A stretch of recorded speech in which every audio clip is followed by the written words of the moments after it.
Hey everybody, before we get started with today's Habs video, don't forget to subscribe to this channel. We're all the way up to 494 subscriptions, and we're trying to get that number past 500 and to continue growing this channel for all your Montreal Canadiens needs.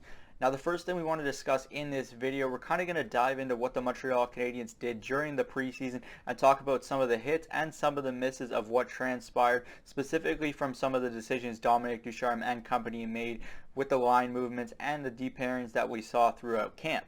Let's start with some of the bubble players to make the roster, and one of the most polarizing players in training camp was none other than Ryan Poehling, and I really don't think he did himself any favors during training camp. He really didn't stand out in any of the 4 preseason games that he did play. Last night against Ottawa was probably his best showing, and he really still wasn't among Montreal's best players, so I really think that is a cause for concern. Poor Poehling. It really isn't that big of a deal to me if he does start in the AHL this season with Laval, but there was a really big opportunity for him to make the big club out of camp this season, and it was kind of disappointing to not see him live up to the expectations of what we had for him heading into this training camp.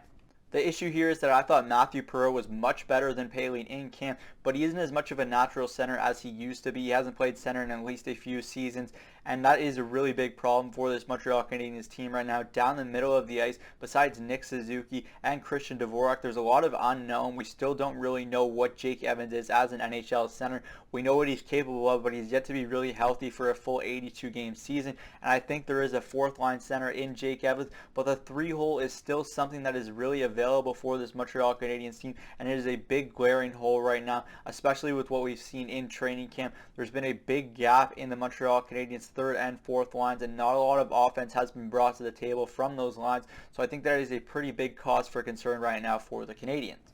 In terms of the defense, I'm not going to lie, I'm pretty intrigued by the Alexander Romanov and Jeff Petrie pairing. It sounds as though Joel Edmondson won't be back in the Montreal Canadiens lineup for at least 2 to 3 weeks, so Alexander Romanov really has that opportunity to solidify his pairing in that top 4 for the Montreal Canadiens, and I really think he is going to take this opportunity and run with it. He had an up and down preseason so far for the Habs, but I really think he ended on a high note last night against Ottawa and really showed what he is capable of in that top 4 role, and the Montreal Canadiens really need that free-flowing, confident player, and I think Romanov proved that he can be that, and he should be that moving forward for this Habs team.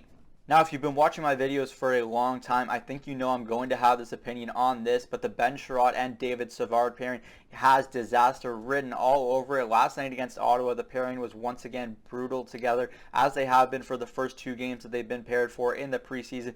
There is just nothing really to like about this pairing together. They need a smooth skating defenseman that can move the puck with both of them, which makes no sense to me why they've decided to put Chris Weidman and Brett Kulak on that bottom pairing right now. Split those 2 guys up and give them a little more responsibility. I know the coaching staff doesn't seem to trust Brett Kulak, but any role that he's been given for the Montreal Canadiens in years past, he's proven to be a successful defenseman, so I really think they need to give Kulak a little more opportunity and let him run with it, because he is a very smooth skating defenseman and he can move the puck, which is a very important skill for this Montreal Canadiens D-corps that they are certainly lacking right now.